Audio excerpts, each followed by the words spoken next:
I'm Josh Thompson, and you're listening to Gospel Tangents. It's the best source for Mormon history, science, and theology. I'm Rick Bennett.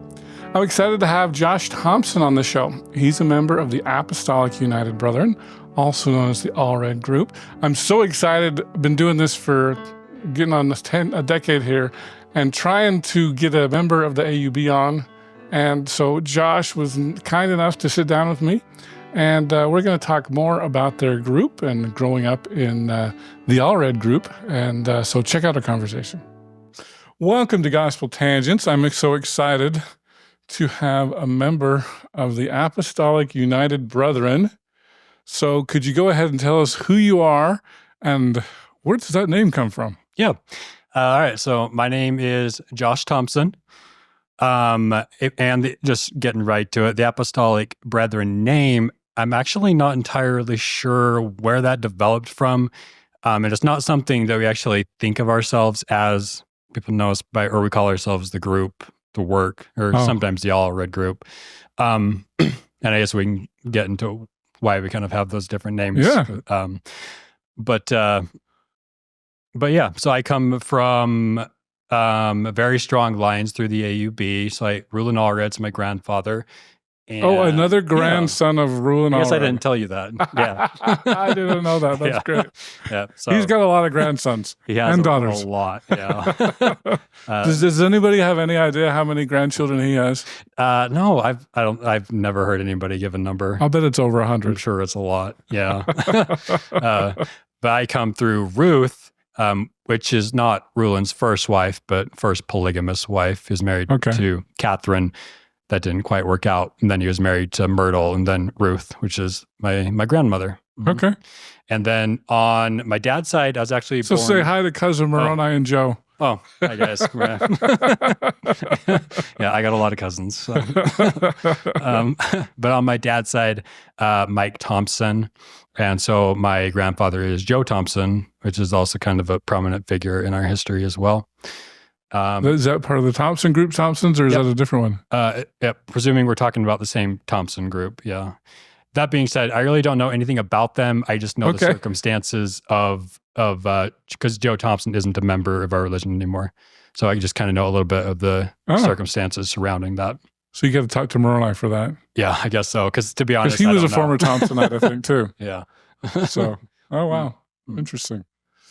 Okay, well, I'm excited to have can I say non-apostate? Although LDS would probably still consider you apostate. I like the name. Yeah. A real member of the AUB, you're the first one. We've had Joe Jessup on and Moroni Jessup, who are your cousins, I guess. Yeah, I don't know somehow. If they're through different wives or the same wife. I don't know. Yeah. But, because I've tried to get a member of the AUB on, and it just hasn't worked out. So I appreciate you reaching out and saying, hey, I'm a card carrier. Do you have temple recommends? There are recommends that we get. Yeah. Okay. I would like to say, just for the sake of the interview, it's not normal for somebody from the AUB to really do these things. Right. We've kind of talked about that. Yeah, I've kind of talked about that before. I feel like I'm a bit different from your average member. I was raised kind of outside the actual community structure, except for in my really young years. But for most of my life, I was, and then was in public school system a lot more than the average person, and then college, and I'm now in graduate school as well, like we've talked about. So my thinking... We've talked about, but my listeners haven't heard. You want to let them know? So I kind of do want to preface that while I am a full-fledged believing AUB member, I am quite a bit different. And I definitely would not say that everything I'm saying would be representative of what they believe. And I'll try and stick on what I believe, because our religion is a little careful about being too public, right? Not really too just for the record, except for Kody Brown, he's pretty public. That's actually an interesting story. Okay. That TV show, most people, at least in the circles that I'm acquainted with in my religion, were not very happy that whole thing became a thing. So, but yeah, so I just want to. It is important to me that there's an understanding that there's no like official representation of AUB. Yeah. I have different views on a lot of things, and they have a lot of different views than I do. But I believe in the principles of it. So. Well, very good. Very good. So I understand you grew up in Pinesdale, which is Joe Jessup's country up in Montana. I did. Yep. You didn't know Joe, though. It seems like whenever I see his face, because I saw when I watched your interview with him, he looked really familiar to me. Mm-hmm. I swear I've seen him, but I can't be 100% certain. I'm not sure. Mm. Yeah, Joe's a good guy. Yeah, yep. Actually, so you did play basketball like he did or anything? No. I was terrible at sports growing up. So I was more on the nerd side and did Dungeons and Dragons. Oh, okay. Okay. So, I remember, maybe we can start here, because I remember Joe said there were 3 pillars of fundamentalism.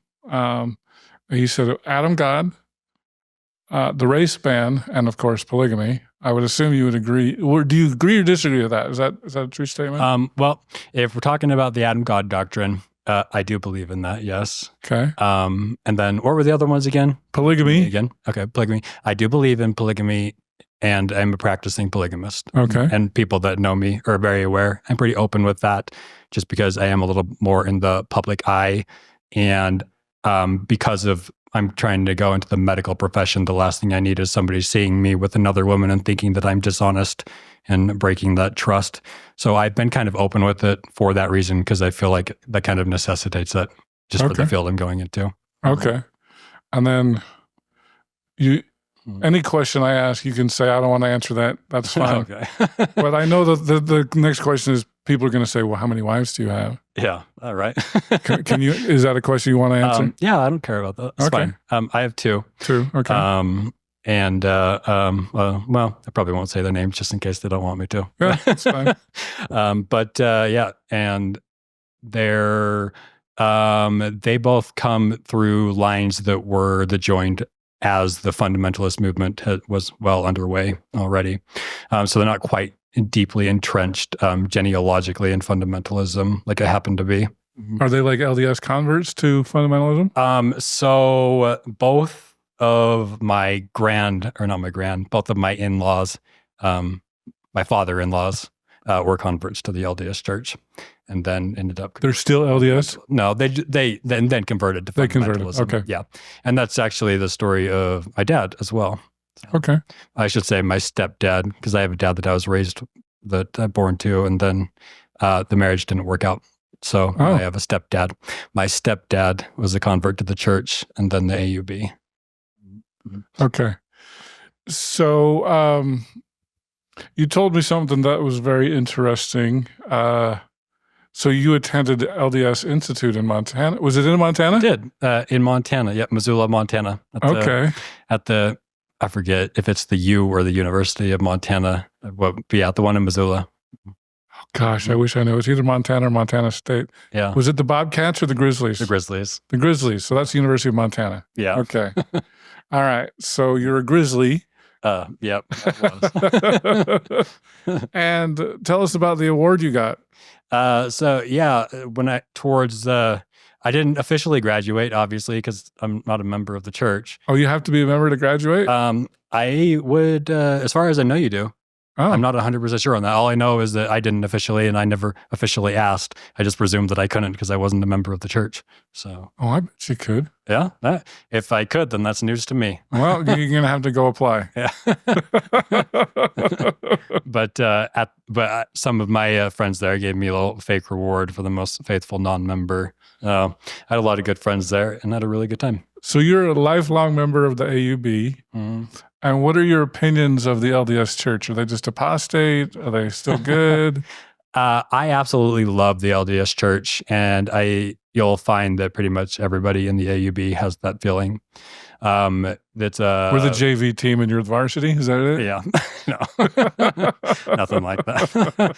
I honestly think you'll hear pretty much any AUB member point out that the LDS Church has a lot of things that we only dream of being as good at as that they are, like the organizational structure and having callings for everybody, making people feel involved, things like that. So you don't have callings for everybody?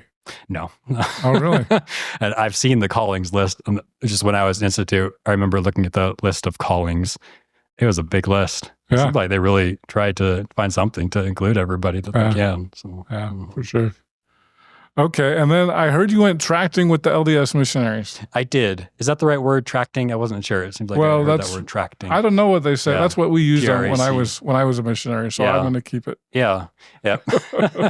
So I will tell you this. So my son went on a mission to Montana. Yeah. He never went tracting, but I think part of the reason why was, number one, Montana is pretty spread out. Number two, it was right after COVID, and so I think...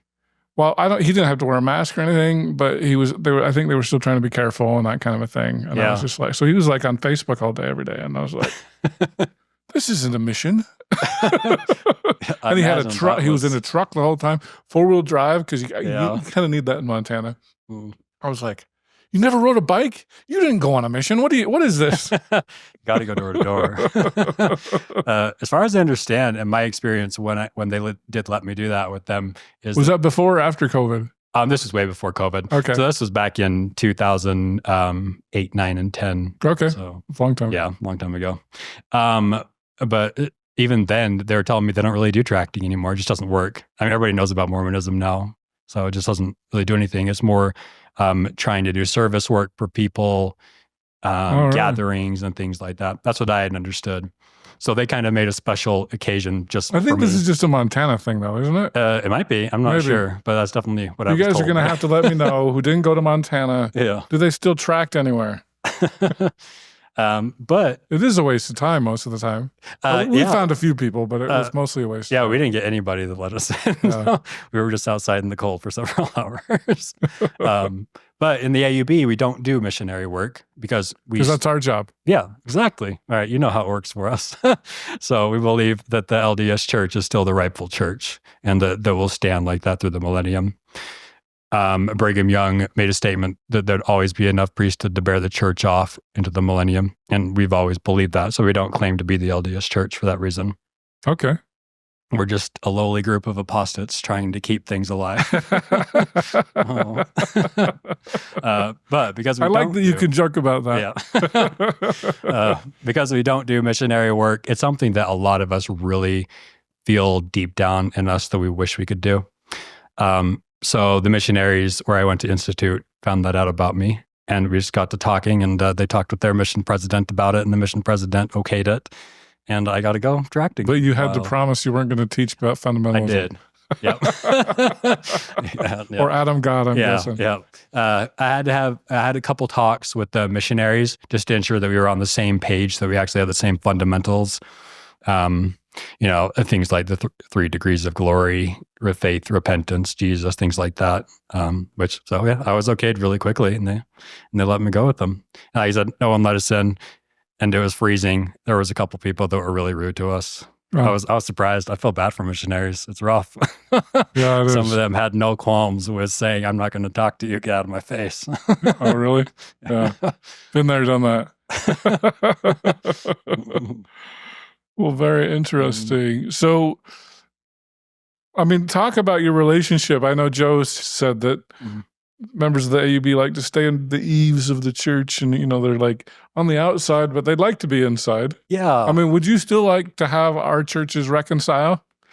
It's kind of an interesting relationship because we believe so strongly in the church and love the church, but the church, I wouldn't say that they don't love us, but they want that gap. They're not the same, but we don't want that gap, which is okay. I don't blame them. So our way of life is confusing for people. Yeah.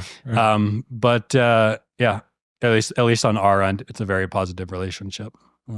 But as far as meetings and actually being involved in church functions and things like that. Definitely not anything regular. We have our own meetings and do our own things. I've occasionally gone to LDS Church meetings here and there throughout the years. If I've got a friend, I love to go. So, but that's probably about the extent of it. Do you find the meetings very similar? No, actually, they're actually quite different. Okay. Our meetings are a lot longer. I think the church is just now down to 2 hours, right? Right. We got 2 hours. You're still at 3 or 4. And ours is 5 hours. 5 hour church. Not church meeting itself, but between all the meetings back to back, and then your break times in between. You're there for 5 hours. So, okay, because I remember, this is going to date me, being a kid. So my dad would go to priesthood meeting in the morning, and then he would come home, and then about noon we'd go to Sunday school, and then we'd all come home, and then in the evening we'd go to sacrament meeting, which was 90 minutes instead of 60 as it is now. And so it was church was kind of an all-day thing, and it seems like, was it 1980, I think, or so, President Kimball said, hey, we're going to consolidate the meeting, and we're just going to go back to back to back. So priesthood, Sunday school, sacrament, or sometimes they flip the order. But so are you still, I'm going to call this 70s style church where it's meetings throughout the day? It is. Okay. Yep. We got a little bit of a break. So you don't care about the gas crisis? The what crisis? The gas. Remember, because gas prices, they were like, I remember my parents complaining because gas was 70 cents a gallon. They thought that was so ridiculously expensive. Luckily for us, our breaks are close. They're only like 50-minute breaks between meetings. So yeah, we're there the whole time. So we're not going back and forth or anything. Oh, okay. Like that. Okay, so you're saving gas at least, hopefully. Yeah. Okay. So, but it's 5 hours. So like priesthood is like an hour. So yeah, our priesthood is an hour and a half. It's an hour and a half. And I've been to a couple priesthood meetings in the LDS Church. I would say they're a little different in that at least this is my experience. I don't know if it's standard, but my experience was in the church priesthood class, they go through a little book that they have, and it's very standardized with what they're teaching. At least it felt that way to me. Yes, it is. And in our group, it's very free. We sit in a circle. Those were the days. Yeah. we sit in a circle. People debate. People argue. People share their ideas. There's somebody that's obviously giving a lesson on something. It's not just wild the whole time. But it's always priesthood related. Yeah. So this is just priesthood class here. So here's the interesting thing. I don't know. Do you know much about Christ Church? Because they're kind of a breakoff from your church. When you say Christ Church, I'm thinking Community of Christ. No. Is there another? No. It's called the Righteous Branch of the Church of Jesus Christ. Is that the Peterson group? Peterson group? Okay. Yeah. So I went to, so here's the interesting thing. They wouldn't let me go to priesthood meeting. Yeah. They only let people, because I made it clear I wasn't going to join. And they were like, okay, then you can't come to priesthood. So I went to Relief Society. And, I'm pretty tall. I'm 6'4". Yeah. And Anne took me right to the front row. And I'm like, I'm going to be blocking people. People are not going to be able to see over my head. And she's like, I always sit on the front row. So I went there. And she said, oh, we're going to talk about church history. And I'm like, oh, that's my thing. Well, Christina Rossetti, I don't know if you know her. She just got married. I'm trying to remember her name. Do you know Christina? I do not, no. So she wrote a biography on Joseph Musser. Oh, I think I just barely bought that book. Yeah. Yeah, like just recently, right? Yeah. Yeah, I just bought that. Because I went about 6 months ago, so it's probably been about 6 months. Yeah. And so the Relief Society lesson was reading a chapter out of the Joseph Musser book. Yeah. And I was like, oh, well, I had read the book, so I knew what was going on. But it wasn't what I expected. Yeah. But I would assume your priesthood meetings would be something like that? As far as like somebody just getting up and reading something? Well, it wasn't just reading. Like there was a discussion, but they would read out of the book and talk about it. Yeah. It really just depends. There's really no set structure. You don't have correlation? There's no... I feel like we're very... Okay. Well, I guess that's a good way to put it. So in the D&C, there's a verse, I can't remember what it talks about, or I can't remember where it is, but read good books, read the scriptures, pray continually, and then I'll give you what to speak in the moment. And we really take that to heart. Oh. So where we try to, at least if we're being good, all right, to continually study and be prayerful, read our scriptures, and then be able to give a lesson in the heat of the moment and be able to talk and contribute, share ideas. I'm definitely a very quiet person in our group. So and that's why you're on a podcast. But those are just personality differences. If I'm being honest, it's because the people in my religion, I feel like insurmountably better than me character-wise. And so just being honest, I feel a little out of place sometimes. Just being around people like that. But that's why I choose to stay there with people like that. So, But our church is kind of the same as well, in that people are just called on. Sometimes there's an assigned speaker, and they'll give a talk that's a bit more prepared. But even with that prepared talk, it's bullet points, and then they're just talking rather than reading. So I don't know if that's a normal thing, but it feels like every time I go to the LDS Church, there's a lot of reading their talks. And that just doesn't happen in the AUB. Yeah. It's frustration on my part. So, well, on our end, though, because of that, some meetings are torturous because people get up and they have no idea what to talk say. about whatever. Yeah. But on the flip side, most of the meetings are really, really good, and you really feel the spirit because people are really speaking from the heart. So I definitely wouldn't have it any other way. Oh, very good. Yeah. I guess it just depends on the skill of the speaker in some cases, right? Yeah, I would be surprised. There's a lot of people there that that just are not good speakers, and for some reason, when they get up there, it just comes out of them, and they blow you away with the insight that they have. But I'm biased towards the AUB, so I might just be being nice. Well, and I don't know how familiar you are. Here in Gospel Tangents, like we cover all parts of the restoration. Yeah. Have you ever heard the Bicker Tonight Church? I have heard of it, but I don't know anything, but I definitely heard the name. So a little bit like you is they don't have prepared talks. Yeah. And it's funny because I remember talking to John Hamer, and he said, yeah, they could just call on you, Josh, could you get up and talk about tithing or whatever? Yeah. And he said he remembers sitting there and being like, man, I hope they don't call on me. And so I went with my friend Steve Pineacre in Florida, and they've had a couple meetings here at a hotel in Salt Lake City because they've just got, I think their one convert just moved. So I don't know if they're coming back. Yeah. I think there's one other family here in Salt Lake. So Josh, if you come to Salt Lake, let me know. All right. But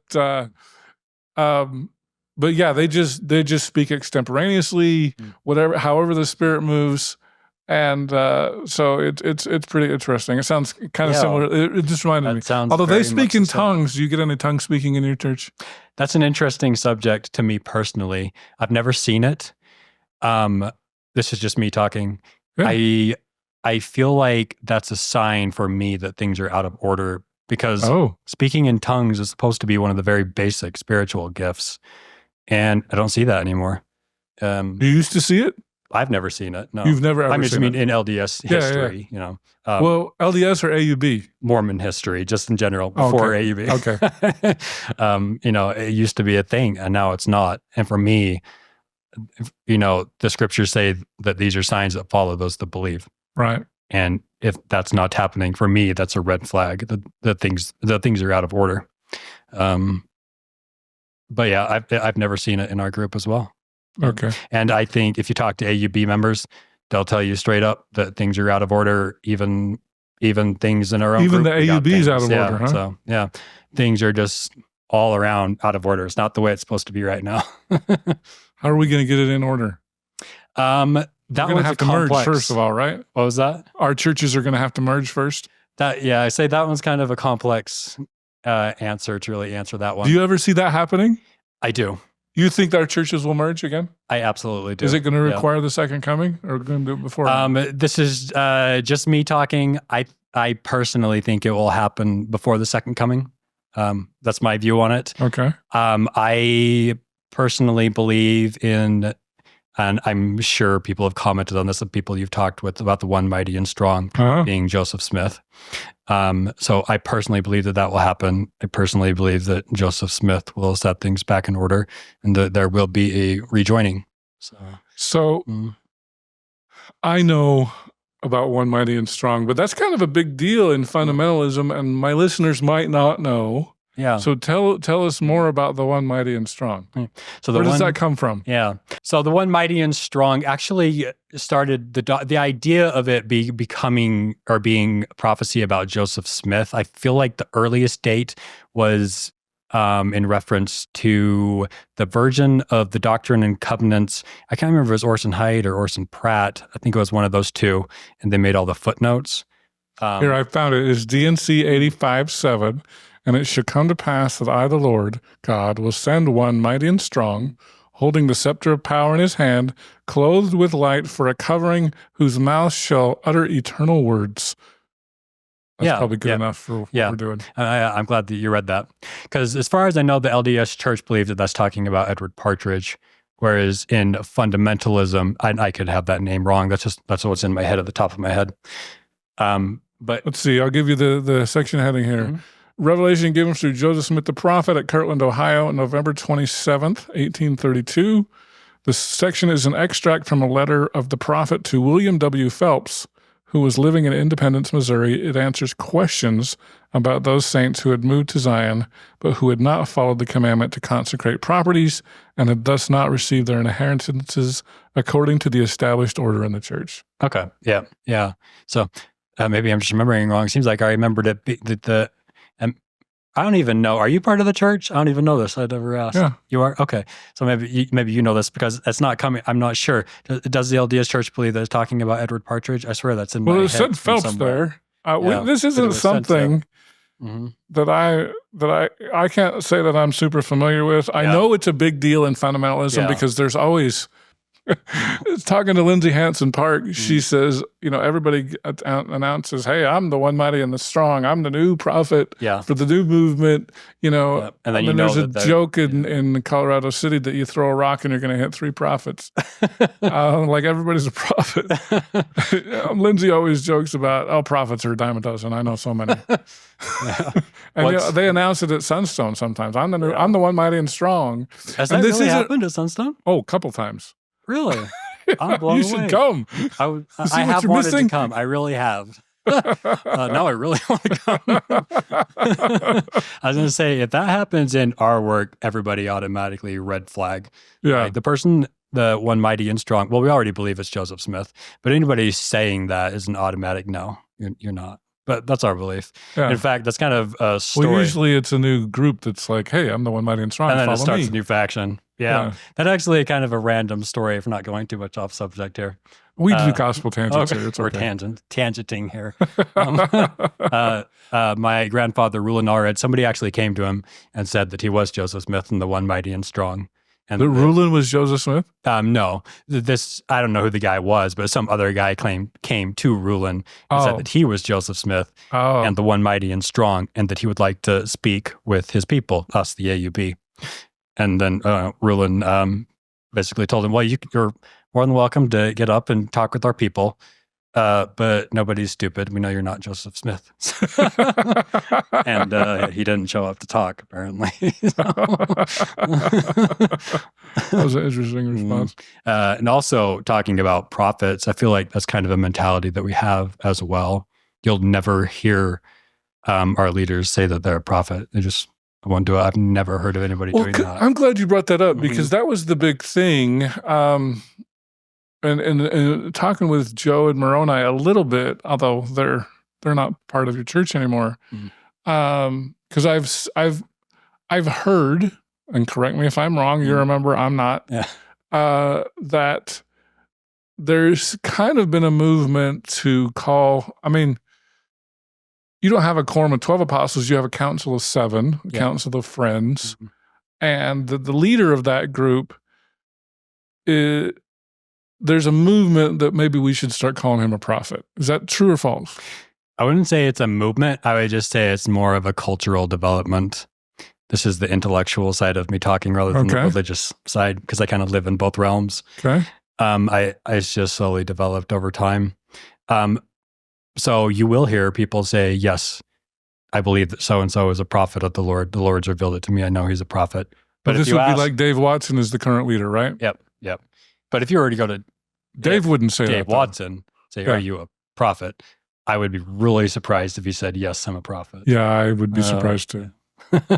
It's just, I feel like that's been a development since Rulon. So actually, Joseph Musser was the same way as well. So even before that. And for myself, I'm not sure what to think of that. For me, and my understanding, a prophet is somebody that testifies of Jesus Christ and is an actual witness of Jesus Christ. So he's actually seen Jesus Christ. This is my understanding, at least.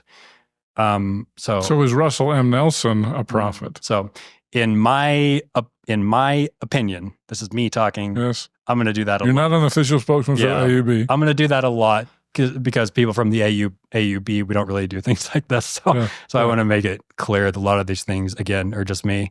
I personally do not believe that Russell M. Nelson is a prophet. But I